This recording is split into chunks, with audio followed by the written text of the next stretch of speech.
When you think of Las Vegas, the Bellagio likely comes to mind. Its fountains dancing in sync with music, its marble-floored casino, its luxurious elegance. But this iconic resort wasn't always a jewel of the Strip. It was born from dust, implosions, and a radical new vision of what Las Vegas could be. Before the Bellagio, the site was home to a very different kind of Vegas institution, the Dunes Hotel and Casino. When it opened in 1955, the Dunes was one of the first resorts to bring big-time glitz to the desert. Its Arabian Nights theme featured sultans and camels, and its marquee was once the tallest sign in Vegas. It had a reputation for pomp, golf, and, rumor has it, being a front for organized crime.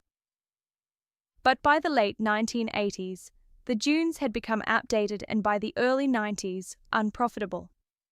Once a hotspot for stars and gamblers, it faded into the background, a relic of old Vegas. It was time for a reinvention. In October 1993, Steve Wynn, already famous for the Mirage and Treasure Island, purchased the Dunes site for a staggering $75 million. His plan? To create a luxury resort so refined it would make everything else on the Strip look like cheap carnival rides. On the night of the implosion, fireworks exploded, cameras rolled, and Las Vegas watched the past collapse in a shower of sparks. That wasn't just demolition, that was transformation.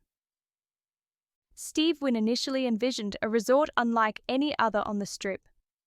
His early concept included multiple hotel towers, each with approximately 500 rooms, and a small theme park to attract families. He even proposed a man-made lake for water skiing and windsurfing.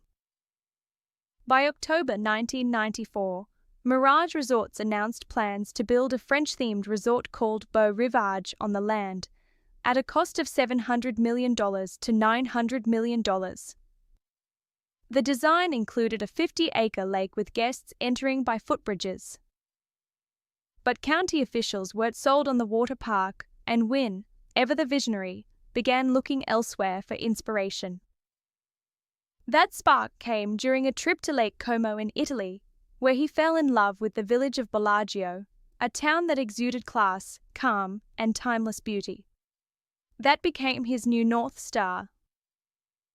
Wynn's company, Mirage Resorts, now had a new mission: to build the most luxurious resort the world had ever seen. With a final price tag of $1.6 billion, then the most expensive hotel ever built, the Bellagio was more than just a gamble. It was a statement. Construction began in 1996. It wasn't just big, it was intentional. Every inch was designed to evoke European refinement. Real marble was imported. Custom chandeliers were blown from Murano glass. And unlike many Vegas resorts, the Bellagio didn't lean on gimmicks. It leaned on class. The Bellagio's fountains weren't just decoration, they were the centerpiece. Designed by W.E.T. Design, the 8.5-acre lake featured more than 1,200 nozzles, 4,500 lights, and enough water choreography to rival a Broadway show. Every show was, and still is, synchronized to music, from Frank Sinatra to Tiesto.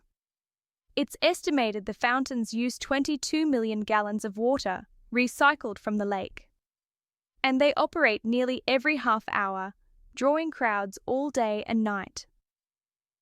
The fountains cost $40 million alone, and they immediately became the most photographed attraction in Las Vegas. Some say they are more iconic than the Strip sign itself. Inside, the Bellagio didn't stop with elegance. It introduced something Vegas had never really tried before: art and culture. There's a rotating fine art gallery featuring works by Monet, Picasso, and Warhol.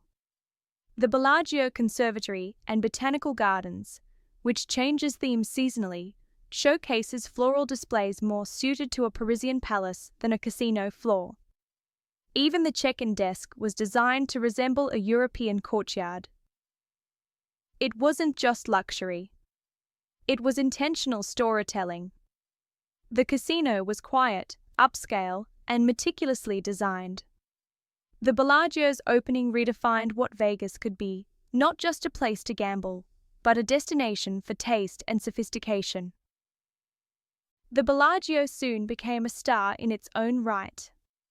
It was featured prominently in the 2001 film Ocean's 11, where George Clooney and Brad Pitt schemed to rob it, along with the Mirage and the MGM Grand. But the Bellagio, with its iconic vault and fountain finale, stole the show. That movie cemented the Bellagio's image worldwide, not just as a hotel, but as a symbol of Vegas sophistication. When the Bellagio opened its doors in 1998, it changed the Strip forever. It was the first truly upscale mega-resort, designed not just to attract gamblers, but art lovers, foodies, and luxury travelers. It introduced high-end retail, Michelin-starred dining, and fine art into a market that once prided itself on $1 shrimp cocktails. It set the stage for everything that followed: the Venetian, Wynn Las Vegas, Resorts World. Even the Cosmopolitan took cues from the Bellagio playbook. It also proved that Vegas could sell more than slot machines, it could sell lifestyle. Today, the Bellagio stands not just as a hotel, but as a monument. A turning point. A shimmering beacon of what Vegas became in the 21st century. The Bellagio wasn't just a resort, it was a revolution. It reimagined Las Vegas not as a playground of neon excess, but as a city of curated elegance. And it all started with one man's dream, a bulldozed relic, and a vision from Lake Como.